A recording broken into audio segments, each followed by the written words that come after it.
Hi hello friends, welcome back to my channel. Agnisakshi ಭಾಗ 14.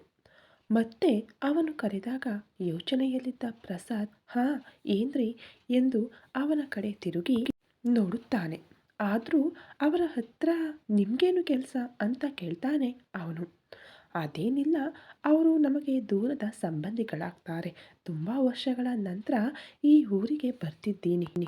ಅವರ ಮನೆ ಎಲ್ಲಿದೆ ಅಂತ ನನಗೆ ಗೊತ್ತಿಲ್ಲ, ಅದಕ್ಕೆ ನಿಮ್ಮನ್ನು ಕೇಳ್ತಿದ್ದೀನಿ ಅನ್ನೋವಷ್ಟರಲ್ಲಿ.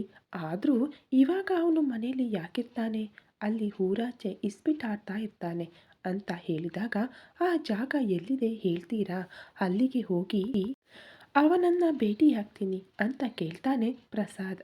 ಅಷ್ಟಕ್ಕೂ ಅವನು ನಿಮಗೇನಾಗಬೇಕು ಅಂತ ಕೇಳಿದಾಗ, ದೂರದ ಸಂಬಂಧಿ, ಅಣ್ಣನ ವರಸೆ ಹಾಕ್ತಾನೆ ಅಂತ ಹೇಳ್ತಾನೆ ಪ್ರಸಾದ್. ಶ್ರೀನು ಬಗ್ಗೆ ಕೇಳಿದ ಕೂಡಲೇ ಪ್ರಸಾದನ್ನು ಕೂಡ ವಿಚಿತ್ರವಾಗಿ ನೋಡ್ತಾ, ಅವನು ಎಂಥವನು ಅಂತ ಗೊತ್ತಿದ್ರೂ ಅವನನ್ನು ಹುಡ್ಕೊಂಡು ಬಂದಿದ್ದಾನೆ ಅಂದರೆ ಇವನು ಇನ್ನೆಂಥವನು ಅಂದ್ಕೊಳ್ತಾ, ಆದರೂ ಇವರು ಎಂಥವರಾದರೆ ನನಗೇನು ಬಿಡು ಅಂದ್ಕೊಂಡು, ಸರಿ ಬನ್ನಿ, ನಾನು ಅತ್ತ ಕಡೆಗೆ ಹೋಗ್ತಿದ್ದೀನಿ, ನಿಮಗೆ ಅವನು ಎಲ್ಲಿದ್ದಾನೋ ತೋರಿಸಿ ನಾನು ಹೊಲಕ್ಕೆ ಹೋಗ್ತೀನಿ ಅಂತ ಹೇಳಿದಾಗ, ಅದೇ ಬಂಗಾರದ ಭಾಗ್ಯ ಅಂತ ತಿಳ್ಕೊಂಡು ಅವನ ಹಿಂದೆಯೇ ನಡೀತಾನೆ ಪ್ರಸಾದ್. ಹಾಗೆ ದಾರಿಯುದ್ದಕ್ಕೂ ನಡೀತಾ ಗಾನವಿಯ ಚಿಕ್ಕಪ್ಪನ ಬಗ್ಗೆ ಬೇಕಾದಷ್ಟು ವಿಷಯಗಳನ್ನು ಕಲೆ ಹಾಕ್ತಾನೆ ಅವನಿಂದ. ಅಷ್ಟರಲ್ಲೇ ಅವರು ಊರ ಕೊನೆಗೆ ತಲುಪಿದ್ರಿಂದ ಅಲ್ಲಿರೋ ಒಂದು ಹಾಳು ಬಿದ್ದ ಮನೆ ಹತ್ರ ಕರ್ಕೊಂಡು ಹೋಗಿ, ಅಗೋ ಅಲ್ಲಿ ಒಳಗಿರ್ತಾರೆ ಒಂಥರ ದಂಡ ಪಿಂಡಗಳ ಬ್ಯಾಚ್. ಅವರು ಯಾವಾಗಲೂ ಇಲ್ಲೇ ಇಸ್ಪಿಟಾಡ್ತಾನೇ ಇರ್ತಾರೆ, ಇನ್ನು ಯಾವ ಕೆಲಸನೂ ಇರಲ್ಲ ಅವ್ರಿಗೆ. ಅವರಲ್ಲೇ ಶ್ರೀನು ಕೂಡ ಇರ್ತಾನೆ ಅಂತ ಪ್ರಸಾದ್ಗೆ ಹೇಳಿ, ನಾನಿನ್ನು ಬರ್ತೀನಿ, ನಿಮಗೆ ಈ ಜಾಗ ತೋರಿಸಿದ್ದಲ್ಲ ಅಂತ ಹೇಳಿ ತನ್ನ ಹೊಲಕ್ಕೆ ತಾನು ಹೊರಟು ಹೋಗ್ತಾನೆ. ಓಹೋ, ಇವನು ಕೂಡ ದಂಡಪಿಂಡ ಬ್ಯಾಚಾ, ಹಾಗಾದರೆ ಇವನಿಂದ ನಮ್ಮ ಕೆಲಸ ಸುಲಭ ಆಗುತ್ತೇನೋ ಅಂತ ಅಂದ್ಕೊಳ್ತಾ ಮೆಲ್ಲಗೆ ಒಳಗೆ ನಡ್ಕೊಂಡು ಹೋಗಿ ಗೋಡೆ ಮರೆಯಿಂದ ಅಲ್ಲಿರೋ ಎಲ್ಲರನ್ನ ಗಮನಿಸೋಕೆ ಶುರು ಮಾಡ್ತಾನೆ. ಮೊದಲು ಅಲ್ಲಿರೋರಲ್ಲಿ ಶ್ರೀನು ಯಾರು ಅಂತ ಗೊತ್ತಾಗದಿದ್ರು ಮರೆಯಿಂದ ಅವರ ಮಾತುಗಳನ್ನು ಕೇಳ್ತಾ ಆಟ ನೋಡ್ತಾ ಎಲ್ಲರನ್ನ ಗಮನಿಸ್ತಾ ಇರ್ತಾನೆ. ಅಷ್ಟರಲ್ಲೇ ಆಟ ಮುಗಿದಿದ್ದರಿಂದ ಶೋ ತೋರಿಸಿದ ರಾಜು, ಏನು ಶ್ರೀನು, ನಿನ್ನೆವರೆಗೂ ಇಸ್ಪೀಟಾಟದಲ್ಲಿ ನಾನು ಗೆದ್ದಿರೋ ದುಡ್ಡು ಯಾವಾಗ ಕೊಡ್ತೀಯಾ ಅಂತ ಅಂದರೆ, ಆ ದುಡ್ಡು ನನ್ನ ಹೆಂಡತಿ ಹತ್ರ ಇದೆ, ಆಮೇಲೆ ತಂದು ಕೊಡ್ತೀನಿ ಅಂತ ಹೇಳಿದ್ದೆ. ಇವತ್ತು ಕೊಡದಿದ್ದರೆ ಮಾತ್ರ ನೀನು ಸರಿಯಾಗಿ ಮನೆಗೆ ಹೋಗಲ್ಲ ಕಣೋ. ನಿನ್ನ ಕೈ ಕಾಲು ಮುರಿದು ನಿನ್ನ ಹೆಂಡತಿ ಹತ್ರ ಕರ್ಕೊಂಡು ಹೋಗಿ ಅವಳ ಕಾಲ ಹತ್ರ ನಿನ್ನನ್ನು ಬಿಸಾಕಿ ನನಗೆ ಬರಬೇಕಾದ ಬಾಕಿ ಕಕ್ಕಿಸ್ತೀನಿ ಅಂತ ಹೇಳ್ತಾನೆ ರಾಜು. ನೀನು ಅಂತ ಕೆಲಸ ಮಾಡಬೇಡ, ನನ್ನ ಹೆಂಡತಿ ಹತ್ರ ಹೋದೆ ಅಂದರೆ ನನ್ನನ್ನು ಗಂಡ ಅಂತಾನೂ ನೋಡದೆ ಮುರಿತಾಳೆ. ನನ್ನನ್ನು ಹಾಗೆ ಮುರಿದಿದ್ದಕ್ಕೆ ನಿನ್ನನ್ನು ಕೂಡ ಮುರಿದು ಮೂಲೆಯಲ್ಲಿ ಕೂರಿಸ್ತಾಳೆ. ಮೇಲಾಗಿ ನಿನಗೆ 1 ರೂಪಾಯಿ ಕೂಡ ಕೊಡಲ್ಲ ಅಂತವಳು ನನ್ನ ಹೆಂಡತಿ. ಅವಳಿಗೆ ದುಡ್ಡಿಗಿಂತ ಯಾವುದೂ ಮುಖ್ಯ ಅಲ್ಲ. ದುಡ್ಡಿನ ವಿಷಯದಲ್ಲಿ ಎದುರುಗಡೆ ಇರೋರು ಯಾರೇ ಆಗಿದ್ರೂ ನೋಡಲ್ಲ. ನಾನು ಇಸ್ಪೀಟ್ ಆಟದಲ್ಲಿ ನಿನ್ನ ಗಂಡನ ಹತ್ರ ಗೆದ್ದೆ ಅಂತ ನೀನಂದರೆ ನಿನ್ನನ್ನು ಕೂಡ ಮಡಚಿ ಕೂರಿಸ್ತಾಳೆ, ಹುಷಾರು.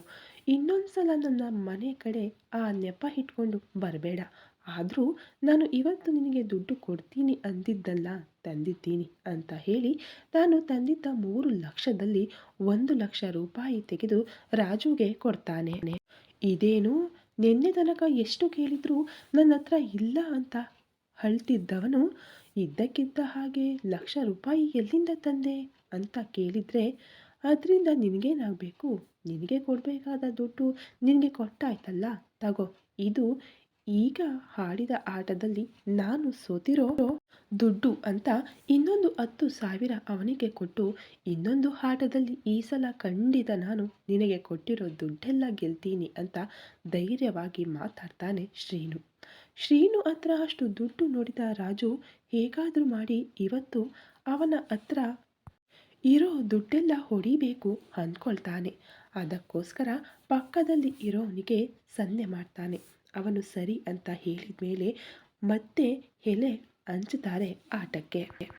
ಈ ಸಲ ಪಕ್ಕ ಗೆಲ್ತೀನಿ ಅನ್ಕೊಂಡಿದ್ದ ಶ್ರೀನು ರಾಜು ಹಾಡೋ ಕಳ್ಳಾಟದಿಂದ ಎಷ್ಟು ಆಟ ಆಡಿದ್ರೂ ಸೋಲ್ತಾನೆ ಇರ್ತಾನೆ. ಅದರಿಂದ ತಂದಿರೋ ದುಡ್ಡೆಲ್ಲ ಹೋಯ್ತು ಶ್ರೀನುಗೆ. ತುಂಬ ಆಸೆಯಿಂದ ದುಡ್ಡು ಗೆಲ್ಲೋಣ ಅಂತ ಬಂದ ಶ್ರೀನುಗೆ ತಂದಿದ್ದ ದುಡ್ಡೆಲ್ಲ ಹೋಗಿದ್ರಿಂದ ಏನು ಮಾಡಬೇಕೋ ಗೊತ್ತಾಗಲ್ಲ. ಮನೇಲಿ ವೇದಾನ ನೆನಪಿಸಿಕೊಂಡ್ರೆ ಭಯ ಆಗಿರುತ್ತೆ ಅವನಿಗೆ. ಹೆಂಡತಿಗೆ ಗೊತ್ತಿಲ್ಲದೆ ಕದ್ದಿರೋ ದುಡ್ಡೆಲ್ಲ ಇವತ್ತು ಆಟದಲ್ಲಿ ಗೆದ್ದು ಮತ್ತೆ ವಾಪಸ್ ಬೀರುವಿನಲ್ಲಿ ಇಡೋಣ ಅಂದ್ಕೊಂಡಿದ್ದ. ಆದರೆ ಇವಾಗ ಪೂರ್ತಿ ದುಡ್ಡು ಹೋಗಿದ್ರಿಂದ ಮನೆಗೆ ಹೋಗೋಕೆ ಭಯಪಡ್ತಾ ವೇದ ನೆನಪಾಗಿ ನಡುಗೋಗಿರ್ತಾನೆ. ರಾಜು ಕಳ್ಳಾಟ ಆಡೋದು, ಶ್ರೀನು ಪೂರ್ತಿ ದುಡ್ಡು ಕಳ್ಕೊಳ್ಳೋದು, ಆಮೇಲೆ ಅವನು ನಡುಗ್ತಾ ಇರೋದು ಎಲ್ಲವನ್ನ ಮರೆಯಿಂದ ಗಮನಿಸ್ತಾನೆ ಇರ್ತಾನೆ ಪ್ರಸಾದ್. ಅದರಿಂದ ಶ್ರೀನು ದೊಡ್ಡ ವ್ಯಸನಿ ಅಂತ ಇವನನ್ನ ತಮ್ಮ ಕಡೆ ತಿರುಗಿಸಿಕೊಂಡು ಯಾವ ಕೆಲಸ ಆದರೂ ಮಾಡಿಸೋದು ಕಷ್ಟ ಅಲ್ಲ ಅಂತ ಅರ್ಥ ಆಗುತ್ತೆ ಪ್ರಸಾದ್ಗೆ.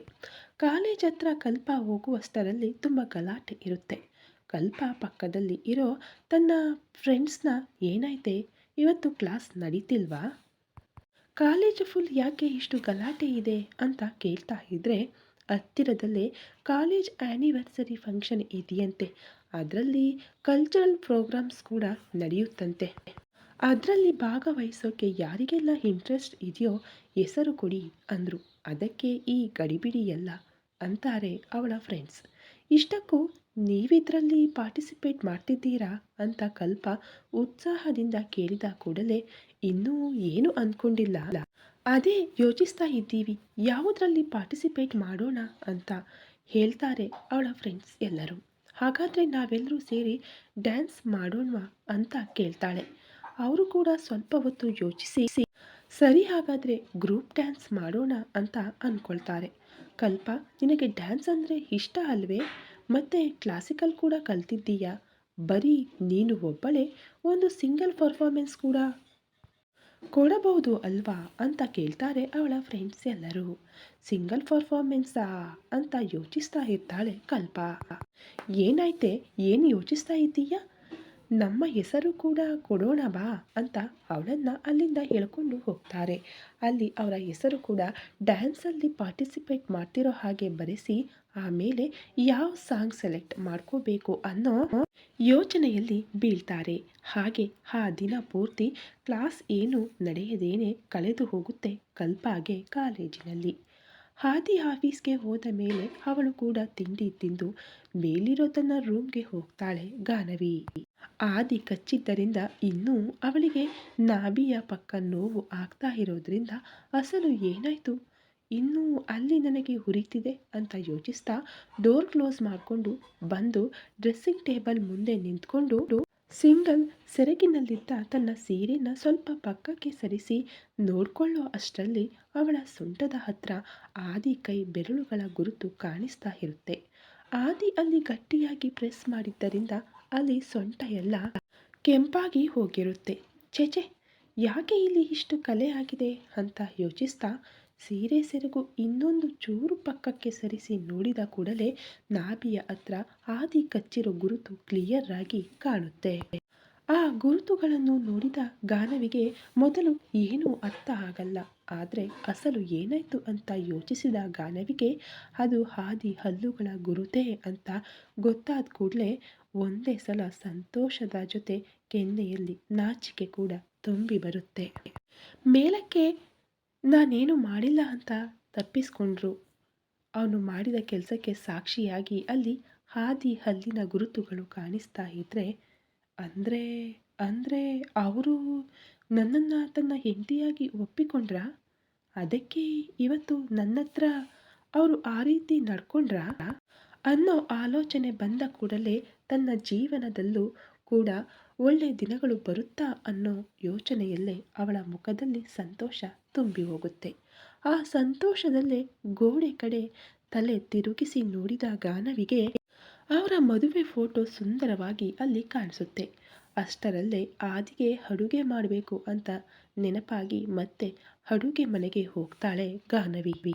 ಗಾನವಿ ಮುಖದಲ್ಲಿ ಆ ದಿನ ಸಂತೋಷ ತುಂಬ ಸ್ಪಷ್ಟವಾಗಿ ಕಾಣಿಸ್ತಾ ಇದ್ದಿದ್ರಿಂದ ಅದನ್ನು ನೋಡಿದ ಸೀತಮ್ಮ, ಏನಾಯ್ತು ಅಮ್ಮವ್ರೆ, ಇವತ್ತು ನೀವು ತುಂಬ ಖುಷಿಯಾಗಿರೋ ಹಾಗಿದೆ ಅಂತ ಕೇಳ್ತಾಳೆ ಸೀತಮ್ಮ.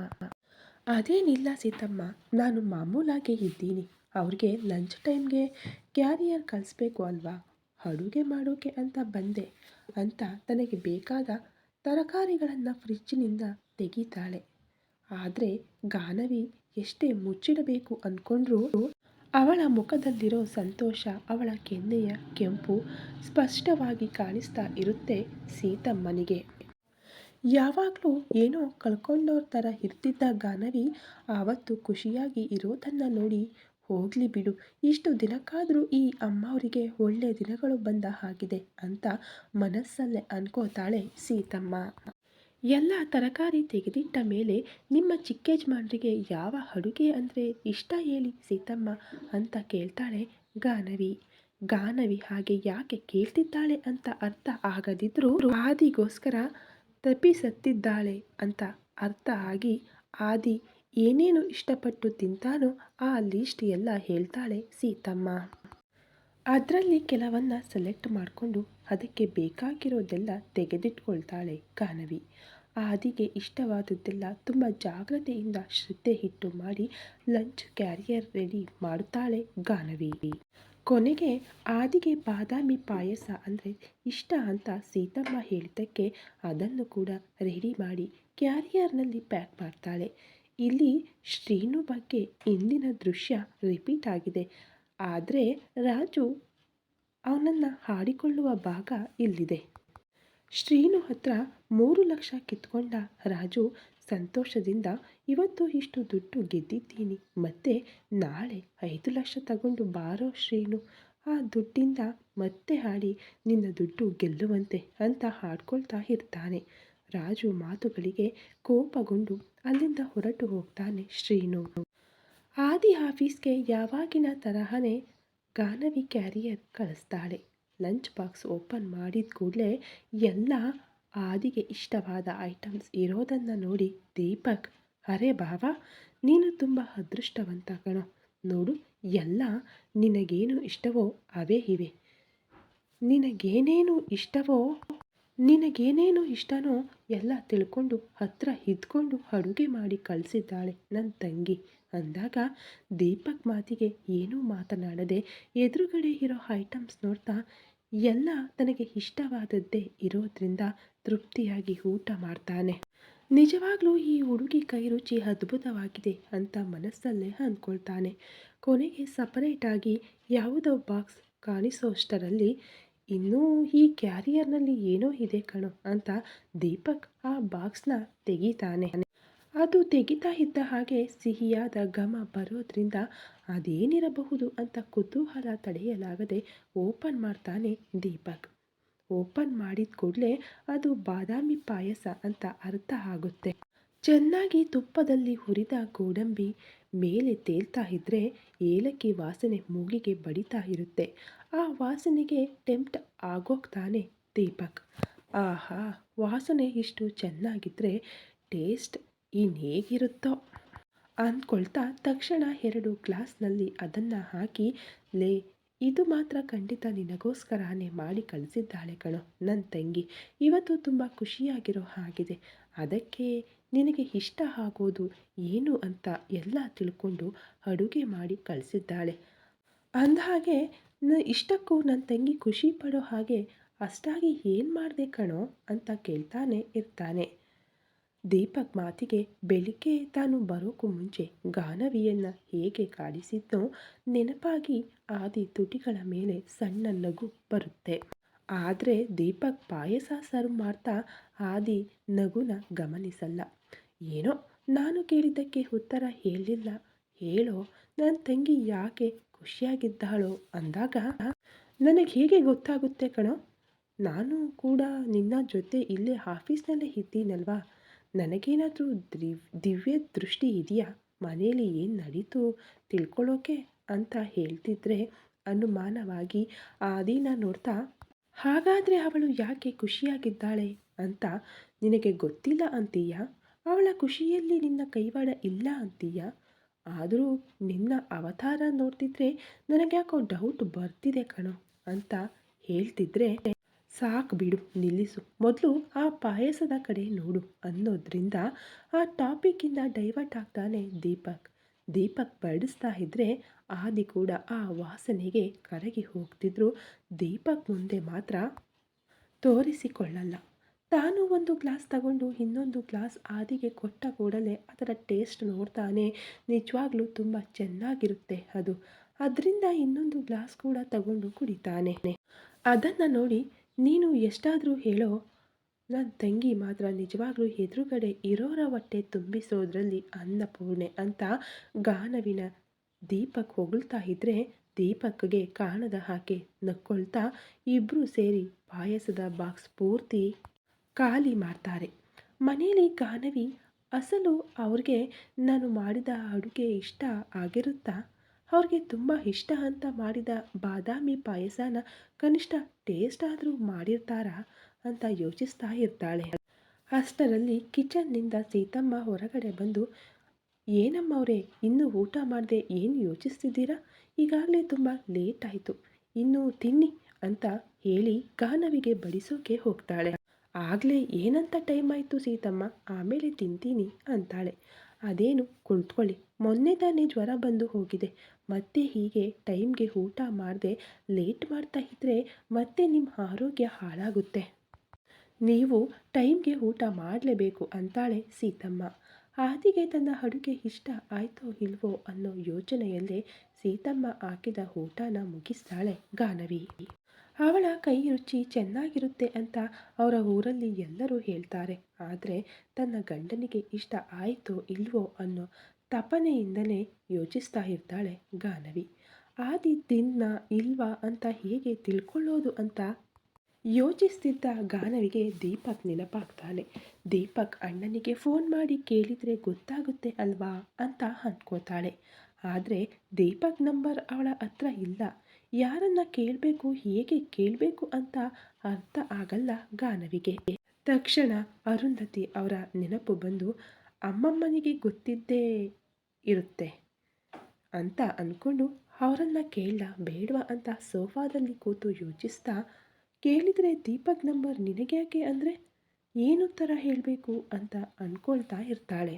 ಗಾನವಿ ಯೋಚನೆಗಳನ್ನು ಡಿಸ್ಟರ್ಬ್ ಮಾಡ್ತಾ ಹತ್ತಿರದಲ್ಲೇ ಇದ್ದ ಲ್ಯಾಂಡ್ಲೈನ್ ಫೋನ್ ರಿಂಗ್ ಆಗ್ತಾ ಇರುತ್ತೆ. ರಿಂಗ್ ಆಗ್ತಿರೋ ಫೋನ್ ನೋಡ್ತಾ, ಅಲೋ ಯಾರಾದರೂ ಇದ್ದೀರಾ ಫೋನ್ ತಗೊಳ್ಳೋಕೆ ಅಂತ ನೋಡ್ತಿದ್ರೆ ಹತ್ತಿರದಲ್ಲಿ ಯಾರೂ ಇರಲ್ಲ. ಗಾನವಿಗೆ ಅಲ್ಲಿ ಏನು ತಿಳಿಯದ ಕಾರಣ ಫೋನ್ ರಿಸೀವ್ ಮಾಡಿದ್ರು ಏನು ಹೇಳಬೇಕೋ ಗೊತ್ತಾಗದೆ ಯಾರಾದರೂ ತೆಗಿತಾರಾ ಅಂತ ನೋಡ್ತಾ ಇರ್ತಾಳೆ. ಯಾರೂ ಬರದೆ ಇರೋದ್ರಿಂದ ತಾನೇ ರಿಸೀವ್ ಮಾಡೋಣ ಅಂತ ಹೋಗುವಷ್ಟರಲ್ಲಿ ಆ ಫೋನ್ ಕಟ್ ಆಗೋಗುತ್ತೆ. ನಿಂತೋಯ್ತು ಬಿಡು ಅಂದ್ಕೊಂಡ ಗಾನವಿಗೆ ಫೋನ್ ಮತ್ತೆ ರಿಂಗ್ ಆಗ್ತಾ ಇದ್ದರೆ ರಿಸೀವ್ ಮಾಡಲಾ ಬೇಡವಾ ಅಂತ ಯೋಚಿಸ್ತಾ ಫೋನ್ ಹತ್ರ ಗಾನವಿ ಹೋಗೋ ಅಷ್ಟರಲ್ಲಿ ಕಿಚನ್ನಿಂದ ಸೀತಮ್ಮ ಬಂದು, ಫೋನ್ ಅಷ್ಟೊತ್ತಿಂದ ರಿಂಗ್ ಆಗ್ತಿದ್ರೆ ಯಾರಾದರೂ ನೋಡ್ಬೋದು ಅಲ್ವಾ ಅಂತ ಹೇಳ್ತಾ ರಿಸೀವ್ ಮಾಡ್ತಾಳೆ ಸೀತಮ್ಮ. ಅಲೋ ಅನ್ನೋ ಅಷ್ಟರಲ್ಲಿ ಸೀತಮ್ಮ ಅನ್ನೋ ಆದಿ ದನಿ ಕೇಳಿ, ಹೇಳಿ ಯಜಮಾನ್ರೆ ಅಂತಾಳೆ. ಎಷ್ಟೊತ್ತಿನಿಂದ ಫೋನ್ ಮಾಡ್ತಿದ್ರು ಯಾರು ತೆಗಿತಾ ಇಲ್ವೇನು, ಮನೇಲಿ ಯಾರೂ ಇಲ್ವಾ ಅಂತ ಕೇಳ್ತಾನೆ ಆದಿ ಕೋಪದಿಂದ. ಇದೀವಿ ಯಜಮಾನ್ರೆ, ಕೆಲಸದಲ್ಲಿ ಇದ್ದೆ, ಫೋನ್ ರಿಂಗ್ ಸೌಂಡ್ ಕೇಳಿ ಬರೋ ಅಷ್ಟರಲ್ಲಿ ತಡ ಆಯಿತು, ಹೇಳಿ ಯಜಮಾನ್ರೆ ಅಂತಾಳೆ. ಅಲ್ಲಿ ಗಾನವಿ ಇದ್ದಾಳಾ ಅಂತ ಕೇಳ್ತಾನೆ. ಆ ಮಾತಿಗೆ ಹಾಂ ಇಲ್ಲೇ ಇದ್ದಾರೆ, ಇರಿ ಕೊಡ್ತೀನಿ ಅಂತಾಳೆ. ಅಮ್ಮ ಅವರೇ ನಿಮಗೆ ಫೋನ್ ಅಂದಾಗ ನನಗೆ ಫೋನಾ, ನನಗೋಸ್ಕರ ಯಾರು ಮಾಡ್ತಾರೆ ಅಂತ ಅಂದ್ಕೊಳ್ತಿದ್ರೆ ಯಜಮಾನರು ಲೈನ್ನಲ್ಲಿ ಇದ್ದಾರಮ್ಮ ಮಾತಾಡಿ ಅಂತ ಕರೀತಾಳೆ. ನನಗೆ ಇವರು ಫೋನ್ ಮಾಡಿದ್ರಾ, ನನ್ನಿಂದ ಏನಾದರೂ ತಪ್ಪಾಯ್ತಾ ಅಂತ ಯೋಚಿಸ್ತಾನೆ ಭಯದಿಂದ ಸೀತಮ್ಮನ ಹತ್ರ ಫೋನ್ ಇಸ್ಕೊಂಡು ಹಲೋ ಅಂತಾಳೆ. ಆದಿ ಯಾವುದಕ್ಕೆ ಫೋನ್ ಮಾಡಿದ್ದಾನೋ ಅಂತ ಭಯ ಪಡ್ತಿದ್ದ ಗಾನವಿ ಹಲೋ ಅನ್ನೋ ಅಷ್ಟರಲ್ಲಿ ಗಾನವಿ ಅಂತ ಕರೀತಾನೆ ಆದಿ. ಮೊದಲ ಬಾರಿ ತನ್ನ ಗಂಡನ ಬಾಯಿಂದ ತನ್ನ ಹೆಸರು ಕೇಳ್ತಾ ಹಾಂ ಅನ್ನೋದನ್ನು ಕೂಡ ಮರೆತು ಹೋಗ್ತಾಳೆ ಗಾನವಿ. ಎಷ್ಟು ಹೊತ್ತಿಗೂ ಆ ಕಡೆ ಏನೂ ಮಾತು ಬರದೆ ಇರೋದ್ರಿಂದ ಹಲೋ ಗಾನವಿ ಗಾನವಿ ಅಂತ ಇನ್ನೊಂದು ಸಲ ಕರೆದಾಗ ಎಚ್ಚರಗೊಂಡು ಹಾಂ ನಾನೇ ಹೇಳಿ ಅಂತಾಳೆ. ನಮ್ಮ ರೂಮ್ನಲ್ಲಿ ಲೆಫ್ಟ್ ಸೈಡ್ ಕಬೋರ್ಡ್ನಲ್ಲಿ ಆಫೀಸ್ ಫೈಲ್ಸ್ ಇರುತ್ತೆ. ರಾತ್ರಿ ವರ್ಕ್ ಮಾಡಿ ಅಲ್ಲೇ ಇಟ್ಟು ಮರೆತು ಹೋಗಿದ್ದೀನಿ ಅಂತ ಹೇಳಿ ಅವುಗಳಲ್ಲಿ ಕಂಪನಿ ಹೆಸರಿರೋ ಬ್ಲೂ ಕಲರ್ ಫೈಲ್ ಒಂದು ಇರುತ್ತೆ. ಅದು ಅರ್ಜೆಂಟಾಗಿ ಬೇಕು. ತಕ್ಷಣ ಡ್ರೈವರ್ನ ಕಳಿಸ್ತೀನಿ, ಕೊಟ್ಟು ಕಳಿಸು ಅಂದ ಕೂಡಲೇ ನಮ್ಮ ರೂಮ್ ಅಂತ ಹಾದಿ ಹೇಳಿದ ಮಾತಿನಲ್ಲೇ ಗಾನವಿ ಸಿಕ್ಕಾಕೊಳ್ತಾಳೆ. ಅತ್ತ ಕಡೆಯಿಂದ ಯಾವ ಉತ್ತರ ಬರದೇ ಇರೋದ್ರಿಂದ ಅಲೋ ಗಾನವಿ, ಗಾನವಿ ಕೇಳ್ತಿದ್ದೀಯಾ ಅನ್ನೋ ಅಷ್ಟರಲ್ಲಿ ನಾನೇನು ಹೇಳಿದ್ನೋ ಅರ್ಥ ಆಯ್ತಾ ಅಂತ ಮತ್ತೆ ಸ್ವಲ್ಪ ಜೋರಾಗಿ ಕೇಳ್ತಾನೆ. ಆದಿ ಸೀರಿಯಸ್ ವಾಯ್ಸ್ಗೆ ಭಯ ಬಿದ್ದ ಗಾನವಿ ಹಾಂ ಹಾಂ ಹಾಂ ಅರ್ಥ ಆಯ್ತು ರೀ ಅಂತಿದ್ರೆ, ಆದಿ ಫೋನ್ ಮಾಡಿದಾಗಿನಿಂದ ಅವನ ಮಾತುಗಳನ್ನು ಕೇಳ್ತಿದ್ದ ದೀಪಕ್ ಯಾವಾಗ ನೋಡಿದ್ರು ಎಲ್ಲರನ್ನ ಹೆದರಿಸಿ ಬದುಕ್ತಾ ಇರ್ತಾನೆ ಇವನು ಅಂತ ಅಂದ್ಕೊಳ್ತಾ ಆದಿ ವಾಯ್ಸ್ಗೆ ಗಾನವಿ ಎಲ್ಲಿ ಭಯ ಪಡ್ತಾಳೋ ಅಂತ ಆದಿ ಹತ್ರ ಫೋನ್ ಕಿತ್ಕೊಂಡು ಹಲೋ ಗಾನವಿ, ನಾನು ದೀಪಕ್ ಕಣಮ್ಮ ಅನ್ನೋ ಅಷ್ಟರಲ್ಲಿ ಹಲೋ ಅಣ್ಣಯ್ಯ ಅಂತಾಳೆ. ಹಾಂ ನಾನೇ ಕಣಮ್ಮ ಅನ್ನೋ ಅಷ್ಟರಲ್ಲಿ ಲಂಚ್ ಮಾಡಿದ್ರ ಅಣ್ಣಯ್ಯ ಅಂತ ಕೇಳ್ತಾಳೆ ಗಾನವಿ. ಅಸಲು ಆ ಮಾತು ಆದಿ ಫೋನ್ ಮಾಡಿದ ಅನ್ನೋ ಅಷ್ಟರಲ್ಲೇ ಅವನನ್ನೇ ಕೇಳಬೇಕು ಅಂದ್ಕೊಂಡಿದ್ಲು. ಆದರೆ ಆದಿ ಸೀರಿಯಸ್ ವಾಯ್ಸ್ಗೆ ಹೆದರಿ ಆ ಪ್ರಶ್ನೆ ಹೊರಗಡೆ ಬರಲ್ಲ ಗಾನವಿಗೆ. ಅದಕ್ಕೆ ಈಗ ದೀಪಕ್ನ ಕೇಳ್ತಾಳೆ. ಹಾಂ ಮಾಡಿದೆ ಅಮ್ಮ, ಅಡುಗೆ ಎಲ್ಲ ತುಂಬ ಚೆನ್ನಾಗಿದೆ ಅಂತ ಹೊಗಳ್ತಾ ಇರ್ತಾನೆ. ಮೆಲ್ಲಗೆ ಅವರು ಕೂಡ ತಿಂದ್ರಾ ಅಂತ ಕೇಳ್ತಾಳೆ. ದೀಪಕ್ಗೆ ಮಾತ್ರ ಕೇಳಿಸೋ ಹಾಗೆ. ತನ್ನ ಕೈಯಲ್ಲಿರೋ ಫೋನ್ ಕಿತ್ಕೊಂಡು ಗಾನವಿ ಜೊತೆ ಮಾತಾಡ್ತಿರೋ ದೀಪಕ್ ಕಡೆನೇ ತೀಕ್ಷ್ಣವಾಗಿ ನೋಡ್ತಿರೋ ಹಾದಿನ ನೋಡಿ ಹಾಂ ತಿಂದ ಕಣಮ್ಮ ಅಂತ ಮೆಲ್ಲಗೆ ಅಂತಾನೆ. ಆ ಮಾತು ಕೇಳಿ ಸಂತೋಷದಿಂದ ಸರಿ ಅಣ್ಣಯ್ಯ ಅಂತ ಫೋನ್ ಇಡ್ತಾಳೆ. ಈ ಕತೆ ಇನ್ನು ಮುಂದುವರೆಯುವುದು ಫ್ರೆಂಡ್ಸ್. ದಯವಿಟ್ಟು ಸ್ಟೋರಿ ಇಷ್ಟ ಆಗ್ತಾಯಿದ್ರೆ ಲೈಕ್ ಮಾಡಿ, ಶೇರ್ ಮಾಡಿ, ಕಮೆಂಟ್ ಮಾಡಿ, ಹಾಗೆ ಸಬ್ಸ್ಕ್ರೈಬ್ ಮಾಡಿಕೊಂಡು ವಿಡಿಯೋ ನೋಡಿ ನಮಗೆ ಸಪೋರ್ಟ್ ಮಾಡ್ತಾ ಇರೋ ನಿಮ್ಮೆಲ್ಲರಿಗೂ ತುಂಬ ಧನ್ಯವಾದಗಳು. Thank you so much.